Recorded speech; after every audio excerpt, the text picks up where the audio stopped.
ရှင်ဖြာတပည့်တော်တို့အခုလေ့လာခဲ့တဲ့ထဲမှာဆိုရင်ယုံနံပဲရှိပါတယ်ဖေ။ဒါပေမဲ့ဗမာပြည်မှာကတပည့်တော်ငယ်ငယ်တော့ကြားဘူးတာလေအဲ့လိုပယောဂတို့ဆေးပြူစားတာတို့ဘာလို့ရှိတဲ့ခါမှာသူများကျွေးတဲ့အစာတွေထဲမှာဆေးခတ်တတ်တယ်တို့ဘာလို့အဲ့ဒါကြတော့ဘလို့ရှင်းမှာမလဲဖေ။အဲ့ဒါကတော့ဘုန်းကြီးနဲ့မဆိုင်ဘူးလေဒီကမကြီးဘုန်းကြီးကပယောဂဆရာမဟုတ်ဘူးဟိုကသူများကိုစိတ်ကိုယ်နဲ့စိတ်ကိုလာပြီးတော့ထိန်းချုပ်လို့ရပါသလားဖေ။သူဒီလိုဒီမကြီးရုပ်စာတွေကတချို့ဟာတွေကတော်တော်လေးခက်တယ်ပြောရတာနော်ဥပမာခုနကဘုန်းကြီးပြောတယ်ဘုရားရှင်ကတဘူရဲလက်ပြည့်လေးမှာအာယုတခရလွတ်တော်မူပါတယ်နော်မလွတ်ခင်မှာဘုရားရှင်ကဆရာနန္ဒကိုအသိပေးတယ်ငါပြဒီအိဋ္ဌိပတ်၄ပါးကိုနိုင်နိုင်နင်းနေပွားများထားတဲ့ထမ်းနေတဲ့ပုဂ္ဂိုလ်တွေဟာအာယုကဘလုံးအသက်ရှင်အောင်တည်တတ်အောင်ဒိဋ္ဌံခဲ့မယ်ဆိုရင်လည်းကံကလည်းရှိခဲ့ရင်တော့အောင်မြင်နိုင်ပါတယ်စသည်ဖြင့်ပေါ့လေဒါဆရာနန္ဒဖြည့်သိလို့ရအောင်ဘုရားရှင်ကနေပေးတယ်အဲ့ဒီခါမှာဆရာနန္ဒက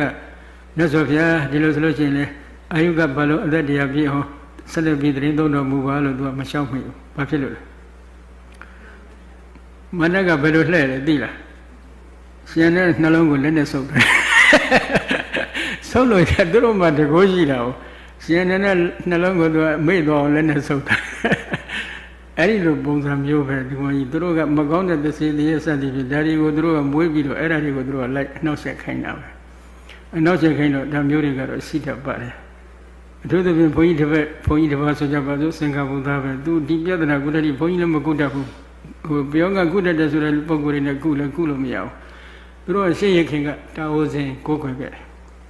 တာဝဇင်ကိုးကွယ်တဲ့အချိန်ခါမှာစီဝါရေးကောင်းအောင်မြင်အောင်ဆိုပြီးတော့သူတို့ကဘာလုပ်လဲဆရာနဲ့ခေါ်ပြီးတော့တရေသွင်းရတယ်ဒါပေမဲ့သူတို့ကတော့နတ်သွင်းတယ်ပြောတာပေါ့မဟုတ်ပါဘူး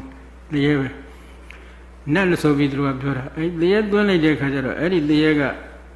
ဒုက္ခနာရင်မှာဝင်ပြီးတော့နေတယ်ဆိုတာကတော့သူတို့နေလို့ရအောင်တမျိုးမျိုးတော့လှုပ်ထားပုံရတယ်သူတို့နီးပေါ်လိဒါဘုန်းကြီးတို့နားမလဲပါဘူးအဲ့တော့စီးပွားရေးအောင်မြင်မယ်ဆိုပြီးတော့လုပ်လိုက်တော့သူစီးပွားရေးတွေတော့အောင်မြင်ပါတယ်အောင်မြင်ပြီးတဲ့အခါကျတော့နောက်ဆုံးမလေးရှားကနေသူစင်ကာပူပြောင်းလိုက်တယ်စင်ကာပူစီတီဇန်ဖြစ်သွားပြီဖြစ်သွားတဲ့အခါမှာစီးပွားရေးတွေကလည်းအောင်မြင်လာတော့နောက်ဆုံးသူလည်းတံဝေကရတဲ့အခါကျတော့ဘုန်းကြီးမှာဖောင်းမလာပြီးသူရဟန်းဝတ်တယ်တရားအထုတ်တယ်ခုလိုစကားပြောနေဘာမှမဖြစ်ဘူးတရားအထုတ်ပြီးဘုရားကုံဝတ်ချလိုက်ပြီဆိုလာပြီးအထက်မှာရှောက်သွားနေတယ်အထက်မှာရှောက်သွားနေတယ်အဲဒီဥစ္စာရှောက်ပြီးနှောက်ရှက်နေတော့သူကတရားထိုင်လို့မရဘူးအဲ့တော့ပြည့်ရုပ်ပေးပါဆိုရုပ်ပေး